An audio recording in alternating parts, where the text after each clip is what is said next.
ನಮಸ್ಕಾರ, ನಾನು ನಿಮ್ಮ Prithvi. Welcome to Prithvi's cooking magic. ಇವತ್ತು ನಾವು ವೆಜಿಟೇಬಲ್ ಕುರ್ಮಾ ಹೇಗೆ ಮಾಡೋದು ಅಂತ ನೋಡೋಣ.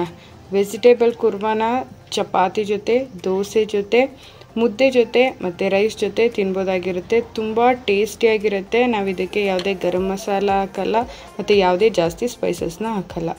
ಯಾರು ಇನ್ನೂ ನನ್ನ ಚಾನಲ್ಗೆ ಸಬ್ಸ್ಕ್ರೈಬ್ ಮಾಡಿಲ್ಲ, ಪ್ಲೀಸ್ ಸಬ್ಸ್ಕ್ರೈಬ್ ಮೈ ಚಾನಲ್. ನಾವು ಫಸ್ಟು ಒಂದು ಕುಕ್ಕರ್ಗೆ 2 ಸ್ಪೂನ್ ಆಯಿಲ್ ಹಾಕೊಳ್ಳೋಣ. ಅದಕ್ಕೆ ಒಂದು ಸ್ವಲ್ಪ ಸ್ಪೈಸಸ್ನ ಹಾಕೊಳ್ಳೋಣ. ಕಲ್ಲುವ್ವು ಮತ್ತು ಒಂದು ಅನಾನಸ್ ಹೂವು, ಸ್ವಲ್ಪ ಲವಂಗ, ಚಕ್ಕೆ, 2 ಏಲಕ್ಕಿ, ಇಷ್ಟನ್ನ ಹಾಕ್ಕೊಂಡು ಸ್ವಲ್ಪ ಫ್ರೈ ಮಾಡ್ಕೊಳ್ಳೋಣ. ಇವಾಗ ನಾವು ಅದಕ್ಕೆ ಒಂದು ಪಲಾವ್ ಎಲೆ ಹಾಕ್ಕೊಂಡು ಫ್ರೈ ಮಾಡ್ಕೊಳ್ಳೋಣ. ಒಂದು ಮೀಡಿಯಮ್ ಸೈಜ್ ಈರುಳ್ಳಿನ ಸಣ್ಣದಾಗಿ ಕಟ್ ಮಾಡಿಕೊಂಡು ಫ್ರೈ ಮಾಡ್ಕೊಳ್ಳೋಣ. ಈರುಳ್ಳಿ ಚೆನ್ನಾಗಿ ಆಯಿಲಲ್ಲಿ ಫ್ರೈ ಆಗಬೇಕು. ಈರುಳ್ಳಿ ಫ್ರೈ ಆಗೋ ತನಕ ಸ್ವಲ್ಪ ನೀಟಾಗಿ ಫ್ರೈ ಮಾಡ್ಕೋಬೇಕು. ಈರುಳ್ಳಿ ಫ್ರೈ ಆಗಿದೆ ಅಂತಂದರೆ ಅದು ಈರುಳ್ಳಿ ಲೈಟ್ ಪಿಂಕ್ ಕಲರ್ ಬರುತ್ತೆ. ಸೊ ಇದು ಫ್ರೈ ಆದಮೇಲೆ ನಾವು ಒಂದು ಮೀಡಿಯಮ್ ಸೈಜ್ ಟೊಮೊಟೊನ ಕಟ್ ಮಾಡಿ ಇರೋದನ್ನ ಹಾಕ್ಕೊಂಡು ನೀಟಾಗಿ ಫ್ರೈ ಮಾಡ್ಕೊಳ್ಳೋಣ. ಟೊಮೊಟೊ ಈರುಳ್ಳಿ ಎರಡೂ ಕೂಡ ಆಯಿಲಲ್ಲಿ ಫ್ರೈ ಆಗಬೇಕು. ಸೊ ಚೆನ್ನಾಗಿ ಫ್ರೈ ಮಾಡೋಣ. ನೋಡಿ, ಆಲ್ಮೋಸ್ಟ್ ಫ್ರೈ ಆಗಿದೆ. ಇವಾಗ ನಾವು ಅದಕ್ಕೆ ವೆಜಿಟೇಬಲ್ಸ್ನ ಹಾಕೊಳ್ಳೋಣ. ನಿಮ್ಮ ಮನೇಲಿ ಯಾವ ವೆಜಿಟೇಬಲ್ ಇರುತ್ತೆ ಎಲ್ಲ ವೆಜಿಟೇಬಲ್ನು ನೀವು ಹಾಕ್ಬೋದಾಗಿರುತ್ತೆ. ನಾನು ಮೊದಲಿಗೆ ಬೀನ್ಸ್ ಹಾಕ್ತಾಯಿದ್ದೀನಿ. ಸೊ ಇವಾಗ ಕ್ಯಾರೆಟ್ ಹಾಕ್ತಾಯಿದ್ದೀನಿ. ಇದಾದಮೇಲೆ ನಾನು ಸ್ವಲ್ಪ ಇದಾದಮೇಲೆ ಎಲೆಕೋಸು ಕಟ್ ಮಾಡಿರೋದನ್ನ ಹಾಕ್ತಾಯಿದ್ದೀನಿ.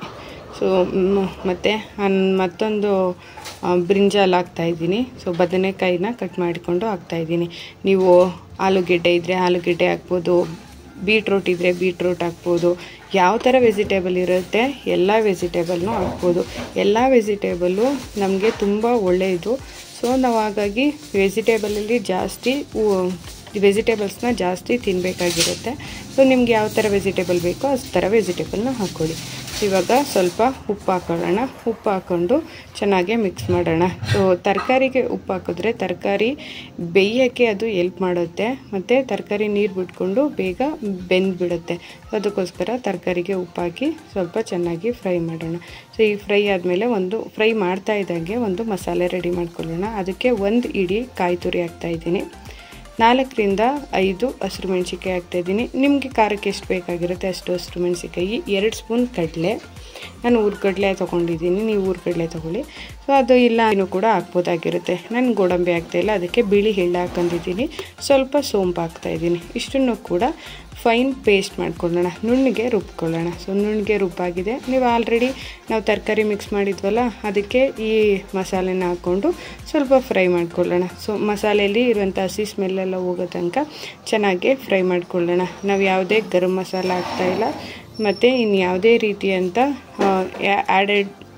ಯಾವುದೇ ಗರಂ ಮಸಾಲ ಹಾಕಿಲ್ಲ.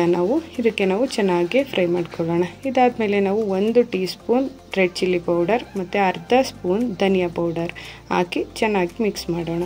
ಸೊ ಇದ್ರ ಜೊತೆಗೆ ನಾನು ಏನು ಮಾಡ್ತಾಯಿದ್ದೀನಿ ಅಂದರೆ ಹಸಿ ಬಟಾಣಿನ ಹಾಕ್ತಾಯಿದ್ದೀನಿ. ನೀವು ಹಸಿ ಬಟಾಣಿ ಇಲ್ಲ ಅಂತ ಅಂದರೆ ಒಣಗಿರೋ ಬಟಾಣಿನ ನೆನೆಸಿಟ್ಟು ಹಾಕ್ಬೋದು, ಇಲ್ಲಾಂದರೆ ಸ್ಕಿಪ್ ಮಾಡ್ಬೋದಾಗಿರುತ್ತೆ. ನಾನು ಇವಾಗ ಹಸಿ ಬಟಾಣಿ ಹಾಕ್ತಾಯಿದ್ದೀನಿ, ಲಾಸ್ಟಲ್ಲಿ ಹಾಕ್ಕೊಂಡಿದ್ದೀನಿ. ಇವಾಗ ಅರ್ಧ ಮಸಾಲೆ ಹಸಿ ಸ್ಮೆಲ್ಲೆಲ್ಲ ಹೋದ್ಮೇಲೆ ಒಂದು ಅರ್ಧ ಲೋಟ ನೀರನ್ನು ಹಾಕಿ ಕನ್ಸಿಸ್ಟೆನ್ಸಿನ ನೋಡೋಣ. ನೋಡಿ, ತುಂಬ ತಿಕ್ಕಬೇಕು ಅಂತ ಅಂದರೆ ನೀವು ಇಷ್ಟೇ ಕನ್ಸಿಸ್ಟೆನ್ಸಿ ಸಾಕಾಗಿರುತ್ತೆ. ಇಲ್ಲ ಸ್ವಲ್ಪ ಮೀಡಿಯಮ್ ತಿಕ್ಕಬೇಕು ಅಂತಂದರೆ ಇನ್ನೊಂದು ಅರ್ಧ ಲೋಟ ನೀರನ್ನು ನೀವು ಸೇರಿಸ್ಕೋಬೋದಾಗಿರುತ್ತೆ. ಏಕೆಂತಂದರೆ ಚಪಾತಿಗೆ, ರೊಟ್ಟಿಗೆ ಒಂದು ಮೀಡಿಯಮ್ ಸೈಜ್ ಕನ್ಸಿಸ್ಟೆನ್ಸಿ ಆಗಿದ್ರೆ ಚೆನ್ನಾಗಿರುತ್ತೆ. ಸೊ ಹಾಗಾಗಿ ನೀವು ಒಂದು ಅರ್ಧ ಲೋಟ ನೀರನ್ನು ಹಾಕ್ಕೊಂಡು ಮಿಕ್ಸ್ ಮಾಡಿಕೊಂಡು ಸೊ ಅದನ್ನು ನಾವಿವಾಗ ಕುಕ್ಕರಲ್ಲಿ ಕ್ಲೋಸ್ ಮಾಡಿ 1 ವಿಸಿಲ್ ಬರ್ಸೋಣ. ತರಕಾರಿ ಬೇಗ ಬೆಂದೋಗುತ್ತೆ, 1 ವಿಸಿಲೇ ಸಾಕಾಗಿರುತ್ತೆ. ಸೊ 1 ವಿಸಿಲ್ ಆಗಿದೆ. ನೋಡಿ, ಅದನ್ನು ಓಪನ್ ಮಾಡ್ತಾಯಿದ್ದೀನಿ. ಎಷ್ಟು ಚೆನ್ನಾಗಿ ಬೆಂದಿದೆ, ಎಷ್ಟು ಚೆನ್ನಾಗಿ ಕಲರು ಕೂಡ ಕಾಣಿಸ್ತಿದೆ. ಸೊ ಎಲ್ಲ ತರಕಾರಿನೂ ಕೂಡ ನೀಟಾಗಿ ಬೆಂದಿರುತ್ತೆ. ನೀವು ಕನ್ಸಿಸ್ಟೆನ್ಸಿ ನೋಡ್ಕೊಳ್ಳಿ, ಎಷ್ಟು ಕನ್ಸಿಸ್ಟೆನ್ಸಿ ಬೇಕಂತ. ತರಕಾರಿ ನೋಡಿ ಎಲ್ಲ ಕೂಡ ನೀಟಾಗಿ ಬೆಂದಿದೆ. ಬಟಾಣಿ ಎಲ್ಲ ಕೂಡ ನೀಟಾಗಿ ಬೆಂದಿದೆ. ಕನ್ಸಿಸ್ಟೆನ್ಸಿ ತಿಕ್ಕಾಗೇ ಇಲ್ಲ ಮತ್ತು ಮೀಡಿಯಮ್ ಸೈಜ್ ತಿಕ್ಕಾಗಿದೆ. ಸೊ ತುಂಬ ತಿಕ್ಕಾಗಿದ್ರೂ ಚೆನ್ನಾಗಿರಲ್ಲ, ಮೀಡಿಯಮ್ ಸೈಜ್ ತಿಕ್ಕಾಗಿದ್ದರೆ ಚೆನ್ನಾಗಿರುತ್ತೆ. ಇವಾಗ ನಾನು ಅದಕ್ಕೆ ಕೊತ್ತಂಬರಿ ಸೊಪ್ಪು ಹಾಕ್ಕೊತಾ ಇದ್ದೀನಿ. ಕೊತ್ತಂಬರಿ ಸೊಪ್ಪು ಹಾಕ್ಕೊಂಡು ಕಂಪ್ಲೀಟಾಗಿ ಮಿಕ್ಸ್ ಮಾಡ್ಕೊಳ್ಳೋಣ. ಸೊ ಇವಾಗ ನಮ್ಮ ವೆಜಿಟೇಬಲ್ ಕುರ್ಮಾ ತಿನ್ನೋಕ್ಕೆ ರೆಡಿಯಾಗಿದೆ.